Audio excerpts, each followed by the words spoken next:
بڑے ہو تو بڑے بنو. ہمارے نبی آپ سسر بھی ہیں نا, آپ نے 4 بیٹیوں کی شادیاں کی, 2 تو ایک ہی کو دے دی عثمان کو, رقیہ اور ام کلثوم رضی اللہ تعالیٰ عنہما, حضرت عثمان کے نکاح میں, ابو العاص رضی اللہ تعالیٰ عنہ کو زینب, اور سب سے پیاری محبوب بیٹی حضرت علی رضی اللہ تعالیٰ عنہ. باقی 3 نکاح بڑے سادہ کیے. حضرت فاطمہ کا نکاح بڑے دھوم دھام سے کیا. ان کا رشتہ لے کر صدیق آئے, یا رسول اللہ میں خواہش مند ہوں, آپ چپ رہے. پھر حضرت عمر بعد میں گئے, یا رسول اللہ میں خواہش مند ہوں, آپ چپ رہے. تو عبد الرحمن بن عوف رضی اللہ تعالیٰ نے حضرت علی سے کہا, علی تو جا, تجھے دے دیں گے. وہ کہنے لگے میں تو بہت غریب ہوں, مجھے کہاں دیں گے.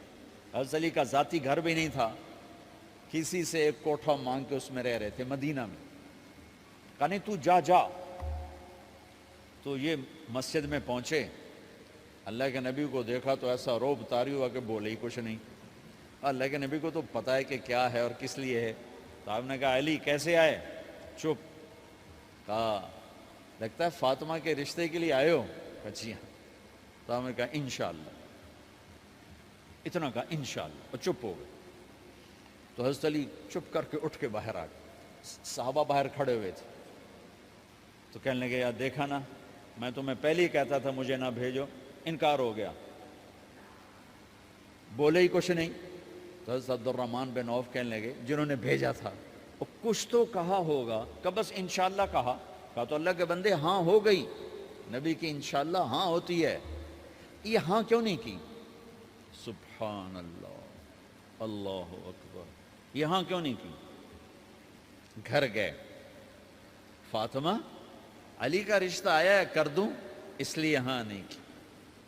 ہم تو بیٹیوں سے پوچھتے ہی نہیں, عیب سمجھتے ہیں بیٹیوں سے پوچھنا.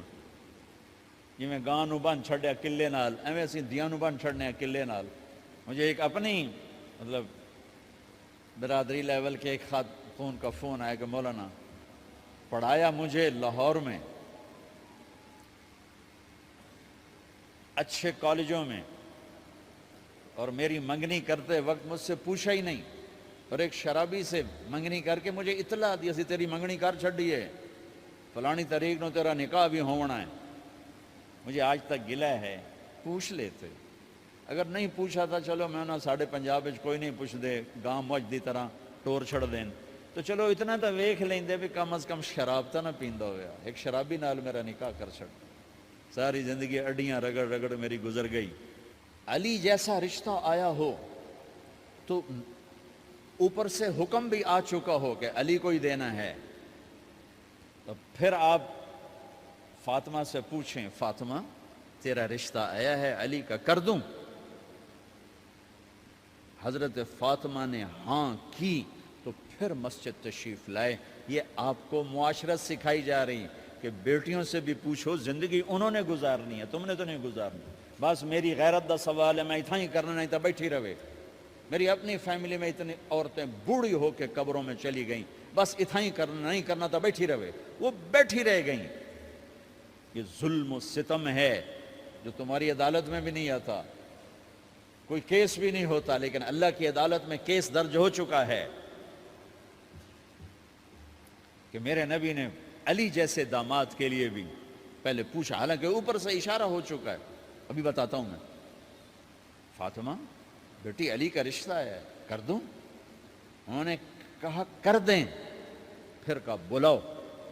پھر علی آئے, کہا علی جمع کرو لوگوں کو. مسجد ساری بھر گئی. تو آپ ممبر پر تشریف فرما ہوئے. حضرت علی کو ایسے سامنے بٹھایا, کہا لوگوں مجھے جبریل اللہ کی طرف سے پیغام دینے آئے ہیں کہ میں اپنی بیٹی فاطمہ کا نکاح علی کے ساتھ کر دوں. آسمان سے وحی بھی آئی ہو اور پھر بھی پوچھا جائے, یہ میرے نبی کی معاشرت ہے. ہم تو پوچھنا عیب سمجھتے اور اسے ذلت سمجھتے ہیں.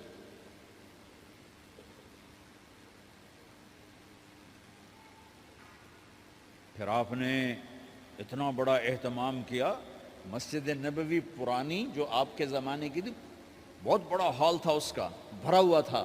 آپ نے سب کو شہد کا شربت پلایا, خود نکاح پڑھایا, نکاح پڑھایا، نکاح کا خطبہ پڑھ کیا، پھر کہا علی میں نے فاطمہ بنت محمد کو 400 درم مہر کے عوض تمہارے نکاح میں دیا، تو نے قبول کیا؟ انہوں نے کہا جی میں نے قبول کیا، اور سجدے میں چلے گئے اور زور سے دعا مانگی، رب اوزعنی ان اشکر نعمتک التی انعمت علی وعلی والدی وان اعمل صالحا ترضاہ واصلح لی فی ذریتی انی تبت الیک واننی من المسلمین۔ میرے نبی نے کہا آمین۔